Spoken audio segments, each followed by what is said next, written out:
दिशा में लेके चला रे पटरिया, कौन दिशा में लेके चला रे पटरिया है। ठहर ठहर ये सुहानी सी डगर जरा देखने दे, देखने दे।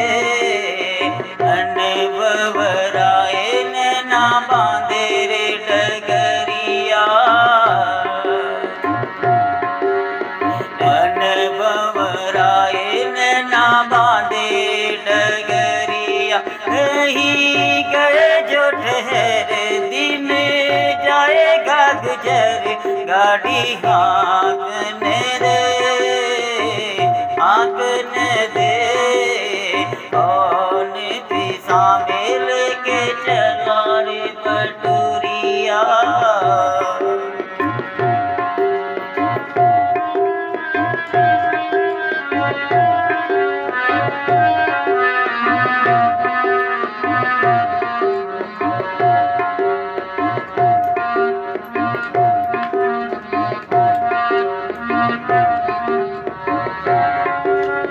पहली बार हम निकले घर से किसी अनजान के संग,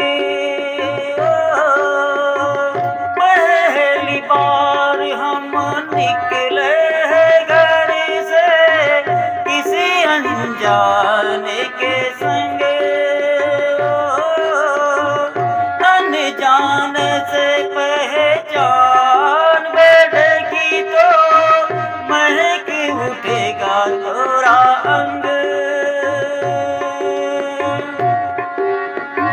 महक से तू कहीं बहक न जाना, महक से तू कहीं बहक न जाना। ना करना मोहे तंग, तंग करने का तो से ना तारे गुजरिया, तंग करने का तो से ना तारे गुजरिया। ठहर ठहर ये सुहानी सी डगर, गाड़ी हाँकने रे, हाँकने दे। कौन दिशा में लेके चला रे पटरिया, कौन दिशा में लेके चला रे पटरिया। ठहर ठहर ये सुहानी सी डगर जरा देखने दे, देखने दे। कौन दिशा में लेके चला रे पटरिया।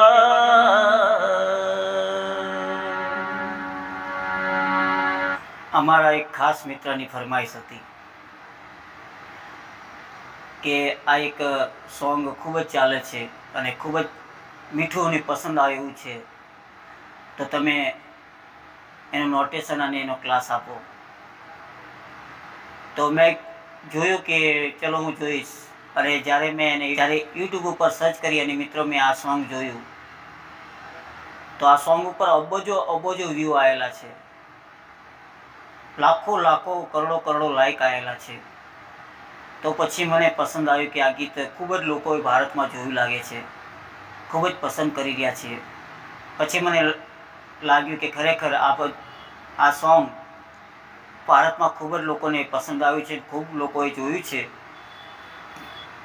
એટલે મેં આપવાની તૈયારી કરી અને મિત્રો આજે ક્લાસ આપું છું.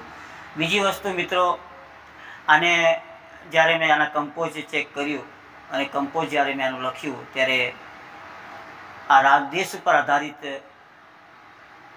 છે, અને રાગદેશ આપણા ગુજરાતમાં લોકસંગીતમાં, ભજનમાં અને સંતવાણીમાં રાગદેશ ખૂબ જ ઉપયોગ કરવામાં આવ્યો છે મિત્રો. તો આપણા રાગદેશની અંદર ગવાતા ભજનોની વચ્ચે આ ટોન બી મારી શકો, આ ગીત બી ગાઈ શકો. ખૂબ જ સુંદર ગીત છે મિત્રો, ગાશો તો બી બહુ સુંદર લાગશે. અને આપણા મહાન સંગીતકારક જેમને સંગીતમાં દાદા કહેવાય છે તેવા રવિન્દ્ર જૈન સાહેબે આનું કમ્પોઝ કર્યું છે અને લખ્યું છે. મિત્રો, રવિન્દ્ર જૈન સાહેબનો ખાસ ફોલોવર છું મિત્રો, એનો અનુયાયી છું મિત્રો, રવિન્દ્ર જૈન સાહેબનું અનુયાયી છું. રવિન્દ્ર જૈન સાહેબના સંગીતથી ખૂબ જ હું શીખ્યો છું મિત્રો. ખૂબ જ સુંદર સંગીત આપનારા આ સંગીતના દાદા કહેવાય છે મિત્રો રવિન્દ્ર જૈન સાહેબ. અને એમનું આ ગીત છે કમ્પોઝ કરેલું અને લખેલું. આપણા પાર્શ્વગાયક હેમલતાજી અને જસપાલ સિંઘે ગાયું છે. ખૂબ જ સુંદર અવાજ છે મિત્રો આ લોકોના. અને આજે આ સોંગ હું આપને શીખવાડવા જઈ રહ્યો છું મિત્રો.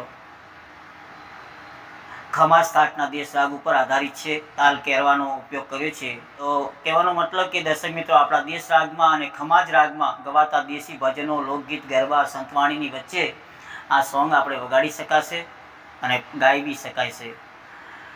તો ચાલો દર્શક મિત્રો, વધુ સમય નહીં બગાડો અને આપને આ સોંગ શીખવાડું, પૂરેપૂરું સોંગ શીખવાડું.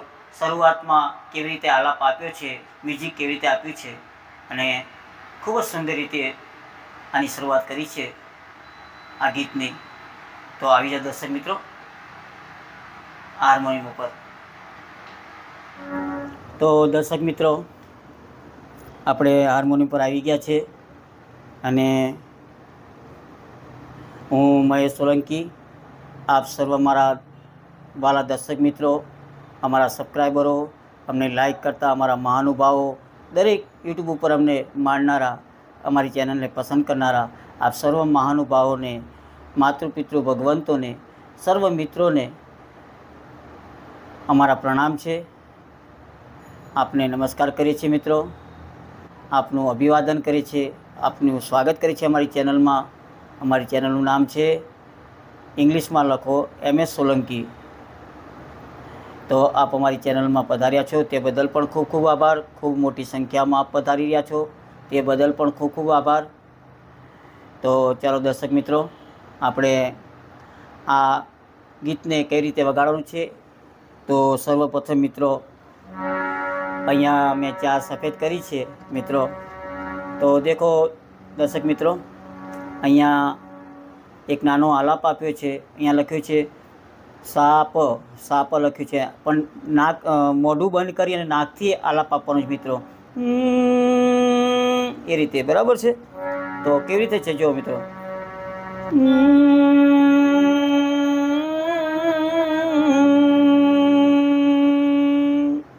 મોઢું બંધ કરી અને નાકથી આ સ્વર આપવાનો છે. સાપ ધની ધની ધપ, એ રીતે તમારે કરવાનું છે. જો બીજી વાર બતાવું છું મિત્રો.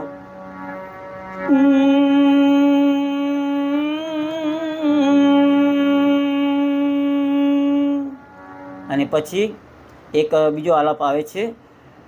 તો તે જો ઓ